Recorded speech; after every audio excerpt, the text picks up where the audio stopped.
Selamat malam, perkenalkan nama saya Andre Palenti, NIM 2110417468, kelas 4 pagi, mata kuliah perilaku organisasi, dosen pengampu Pak Adi Mursalin SEMM. Baik, pada video kali ini saya akan menyampaikan hasil ringkasan saya, yaitu tentang hakikat manusia dalam organisasi. Yang pertama yaitu mengenal perilaku organisasi. Organisasi adalah kumpulan dari beberapa manusia yang mereka terintegrasi dalam sebuah wadah. Pengertian organisasi dan perilaku organisasi. Pengertian organisasi.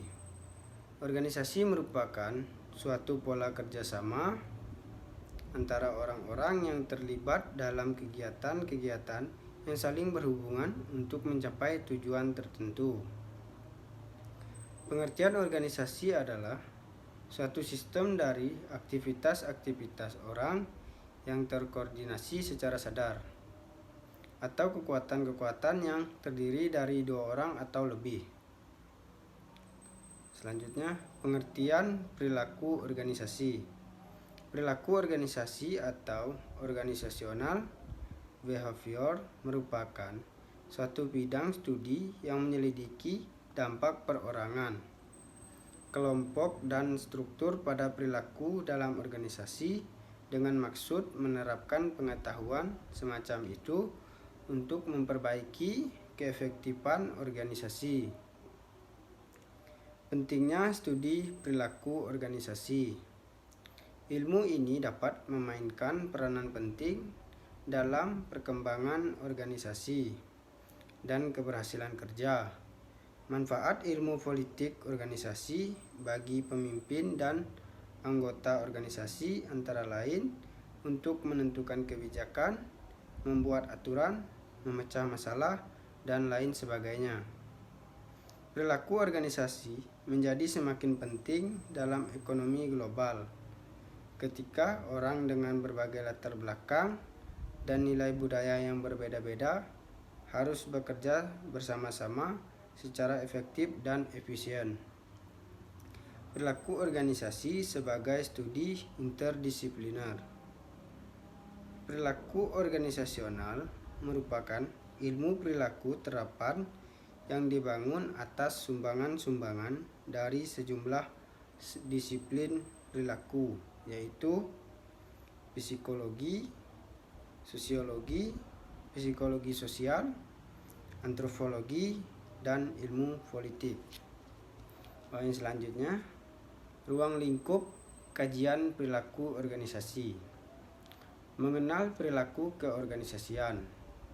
Dasar-dasar perilaku individu, nilai, sikap, kepuasan kerja, dan komitmen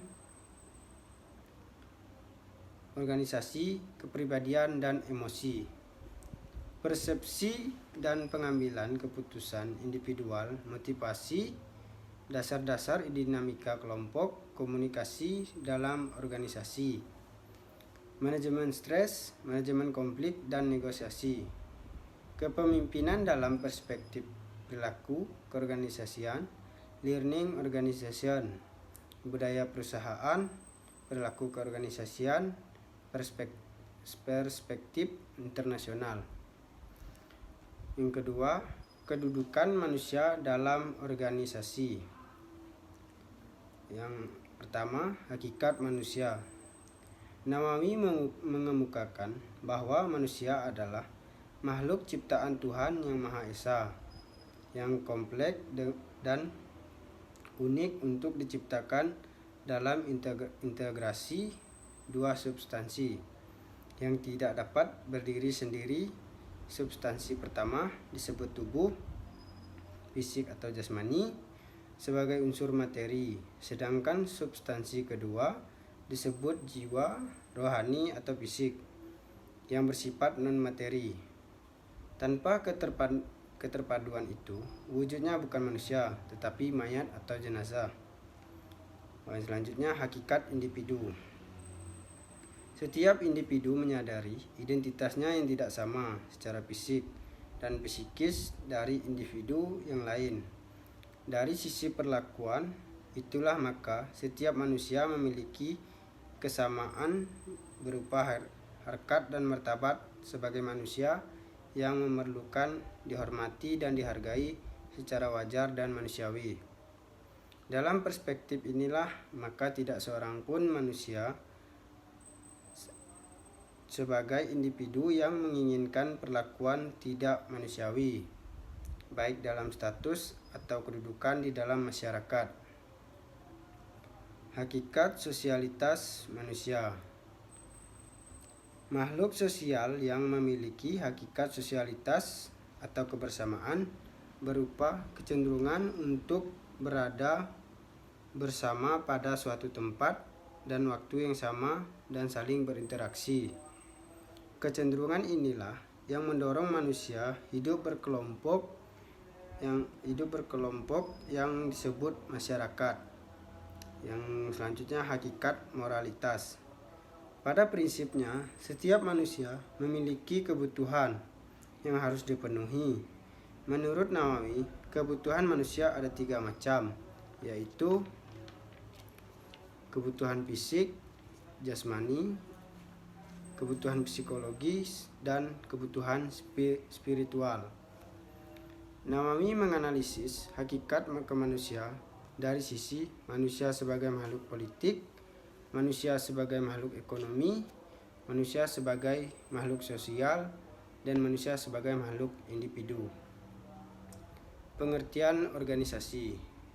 Edwin B. Pilivo menyatakan bahwa organisasi adalah sistem hubungan antara sumber daya yang memungkinkan pencapaian sasaran.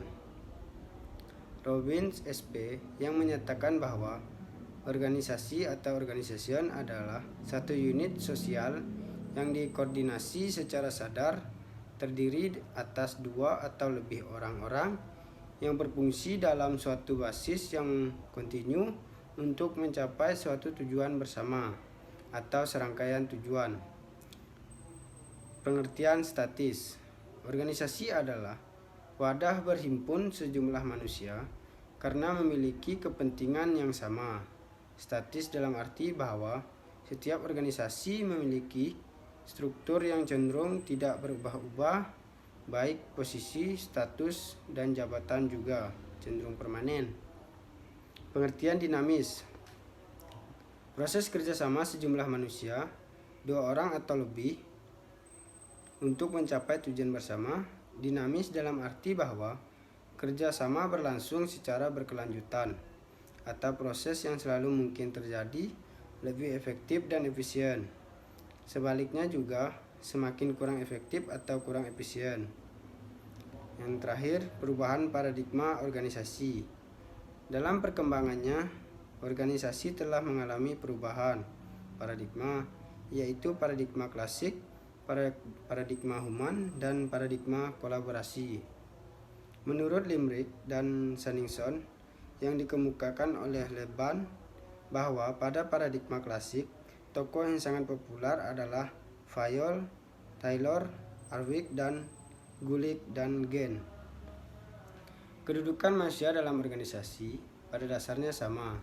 Semua individu itu setara dan semua manusia menginginkan untuk dihormati dan dihargai. Baik, hanya itu saja hasil ringkasan saya. Jika ada yang kurang, saya minta maaf. Saya ucapkan terima kasih. Selamat malam.